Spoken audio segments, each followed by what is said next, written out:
I'm not talking about people who are forced to be in a situation against their free will. I'm not talking about that. I think about when people, you know, come on social media and they are exposing like the friend who did them wrong, or maybe a former relationship or whatever, and they're sharing some pretty like damning things, some pretty awful problematic things. You know, this person said some really weird things about children. They were racist, they were sexist, they were colorist, they were ableist, they were all these different things, but you were okay with it for years until you weren't, right? Until it personally impacted you in a not so great way, right? Is that what it is? And I'm not talking about people in situations where they're not able to safely leave. I'm not talking about people in like abusive environments or people who just cannot leave the situation because they're a minor, because they don't have anywhere else to go. Because no, I'm not talking about that. I'm talking about people who make the decision to remain friends and remain in relationships with really awful, problematic people, and then they think like, oh, I'm gonna go expose you, I'm gonna make you look bad. But honestly, it makes you look as bad as them, in my opinion, because you were okay with it.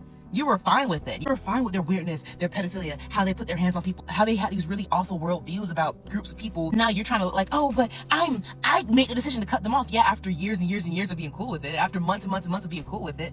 When someone shows you who they are, believe them. Baby, birds of a feather flock together. One band, one sound. And I want to say that I recognize that it takes people different amounts of times to reach that conclusion that someone may not be a good person. I'm talking about once a person has reached that conclusion. So I'm not talking about like, oh, you know, not knowing or not being aware. I'm talking about you know for a fact that this person is not a good person, and you still continue to associate with them, be in their corner, advocate for them, be around them. That's what I'm talking about. I want to be very clear on that. How you talk about other people says a lot about you. So if you're trying to expose someone, be shady, all this, all that, that shows me a lot about you. And if you are comfortable being around people, again, who hold such awful views and who essentially want to watch the world burn, you're okay watching the world burn too, babes. Like, you were fine with it. You did not care until it personally started to negatively impact you.